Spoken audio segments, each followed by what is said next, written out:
Gravity is one of those things you never think about because it has never once changed in your lifetime. It was the same when you were born, it is the same right now, and every system your body and your civilization runs on was built around that assumption, staying true forever. But what if it doubles overnight? You wake up, and the force pulling everything toward the center of the earth is twice what it was when you went to sleep. Here's what happens in the first second you try to get out of bed. Your body weighs twice what it did yesterday. If you weighed 70 kilograms yesterday, your muscles and skeleton are now managing 140 kilograms worth of gravitational force.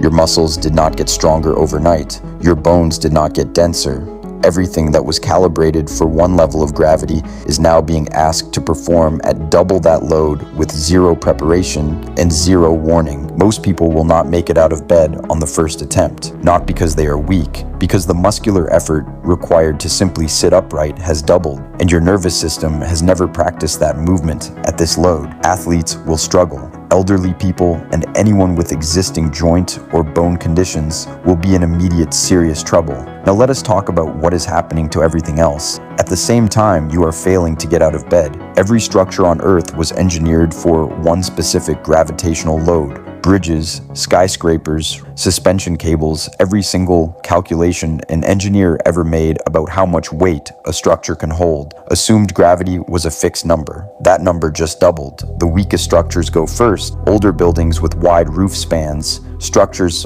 already carrying heavy loads, anything that was operating close to its load tolerance before today. They do not collapse dramatically, like in a movie. They fail at the stress points quietly and quickly, and then the rest follows. Within the first hour, you are looking at widespread structural failures across every city on Earth simultaneously, not because the buildings were poorly built, because they were built for a world that no longer exists. Your heart is also in that category. Your heart is a pump. Its entire job is to push blood upward against gravity, particularly from your lower body back up to your chest and your brain.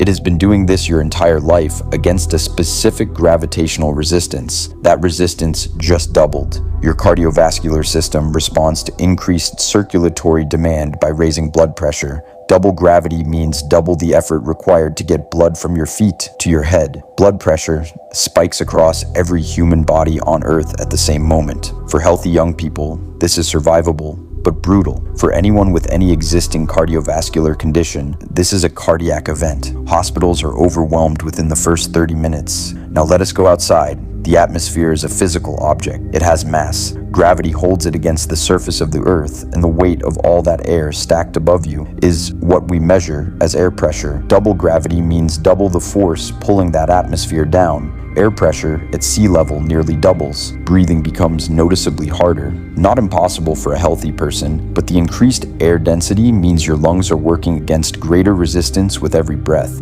People at altitude are in more immediate danger as the atmospheric profile changes and pressure gradients shift in ways that were never supposed to happen. The oceans are doing something different. Water has mass. Double gravity pulls harder on every cubic meter of ocean water. Sea level does not rise. It actually drops slightly as the increased gravitational force compresses the water column more tightly. But the pressure at depth doubles. Every submarine on Earth is now operating in conditions it was not built for. The pressure threshold that deep sea structures are designed around just got cut in half. Now let us go further up. Every airplane in the air right now was designed to generate a specific amount of lift. Lift depends on airspeed and wing design and air density. Double gravity means the plane needs to generate twice the lift just to stay at the same altitude.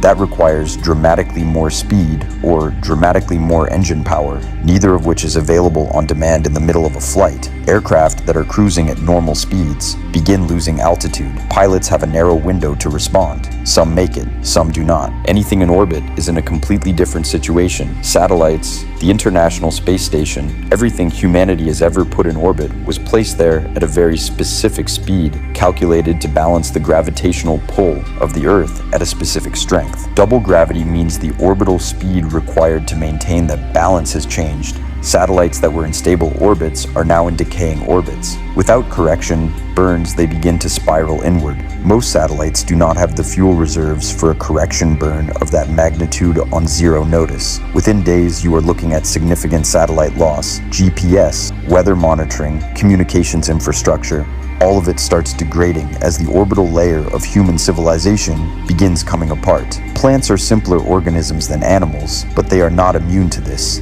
Every tree on Earth grew its trunk and root structure to support its own weight against one specific gravitational load. Older trees with wide canopies, trees that were already dealing with root stress, trees growing on slopes, they start coming down, not all at once, but steadily over the first days and weeks. Forests begin thinning themselves under their own weight. Crops are a different problem. Plants evolve to grow upward against gravity. Their stems are calibrated for one gravitational load. Under double gravity, the structural support plants used to hold themselves upright starts failing. Crops flatten, harvests collapse. The agricultural system that feeds 8 billion people begins failing within a single growing season. Here's the part that does not get better. The human body adapts to a remarkable number of things. Give it time and the right conditions, and it can adjust to altitude, to extreme heat, to extreme cold, to starvation, to almost anything. But double gravity is a load problem, and your skeleton has a fixed density. Bone density can increase over months and years of high load training, but it cannot double